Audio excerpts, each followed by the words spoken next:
सुख नहीं मिलता है। ये जो हमारा शरीर है ये प्रारब्ध से बना है। प्रारब्ध का मतलब है ऐसे कर्म जिन्होंने अपना फल देना शुरू कर दिया है, और पीछे बचे हैं संचित कर्म जो बाकी के इकट्ठे हैं, जो इस जीवन में पूरा नहीं सिमट सके हैं, वो इकट्ठे हैं। और तीसरे कर्म वो हैं जो हम आज करके फिर उस संचित कर्मों में डाल रहे हैं, या वो आगामी कर्म है, हमारे क्रियामान कर्म है हमारे।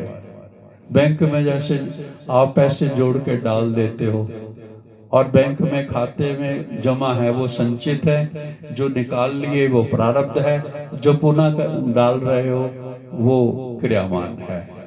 तो प्रारब्ध कर्म से ये शरीर बना है।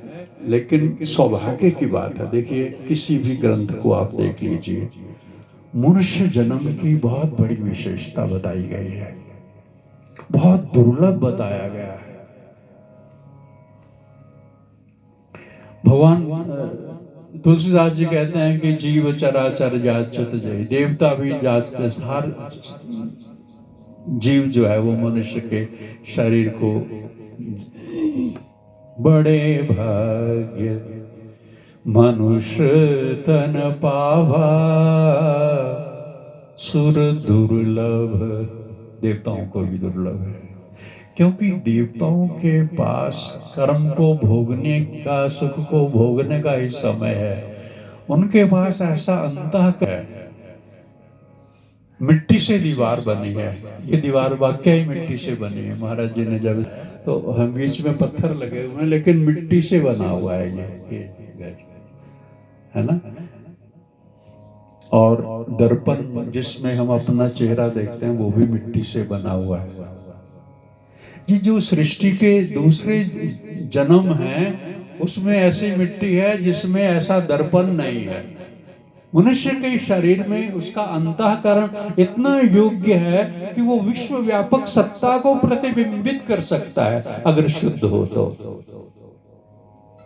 निर्मल मन जन सोई मोहि पावा, मोहि कपट छल छेद्र न भावा, कबीरा मन निर्मल भया, जैसे गंगा नीर, पाछे पाछे हरि फिरे, कहत कबीर कबीर। वो प्रतिबिंब ग्रहण कर लेते हैं, जो सच्चित आनंद है, जो प्रणव है, जो नित्य नवीन है, जो पुराना होता ही नहीं है, जो आश्चर्यों का भी आश्चर्य है, जो इस सृष्टि का आधार है, उसका प्रतिबिंब हमारा अंतःकरण ग्रहण कर लेता है। ये विशेषता है। इसलिए मनुष्य जन्म दुर्लभ हो मानुषो दे, मनुष्य शरीर दुर्लभ है, मनुष्य जन्म दुर्लभ है, होत न बारंबार, जो फल पाके भौं गिरे बहुर न लागे डार। मनुष्य का शरीर दुर्लभ है, बार बार होता है। जैसे वृक्ष से फल पक करके गिर जाता है, फिर अपने डाली अपना स्थान ग्रहण नहीं कर, ऐसे दुर्लभ हो मनुष्य। तो ये दुर्लभता है किस अर्थ में है?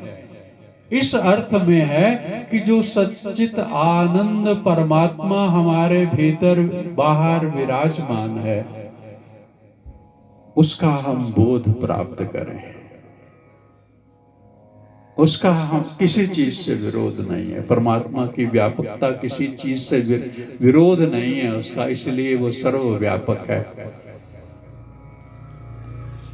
हमारे ऋषियों ने 4 आश्रम बनाए, उसका ब्रह्मचर्य आश्रम से कोई विरोध नहीं है, उसका गृहस्थाश्रम से भी कोई विरोध नहीं है, उसका वानप्रस्थ आश्रम से भी कोई विरोध नहीं है, उसका संन्यास आश्रम से भी कोई विरोध नहीं है, उसका भक्ति से भी कोई विरोध नहीं है। उसका ज्ञान से भी कोई विरोध नहीं है, उसका निष्काम कर्म से भी कोई विरोध नहीं है। निष्काम कर्म हमारे अंतःकरण के मैल को धोते हैं, और भक्ति हमारी हृदय की चंचलता को हटा देती है, और ज्ञान जो हमारे अंतःकरण के ऊपर अज्ञान का पर्दा है उसको हटा देता है। अज्ञान का पर्दा हटने से ये प्रतिबिंब लेता है, ये उसको ग्रहण कर लेता है। क्या होता है फिर? सोई जाने जेहु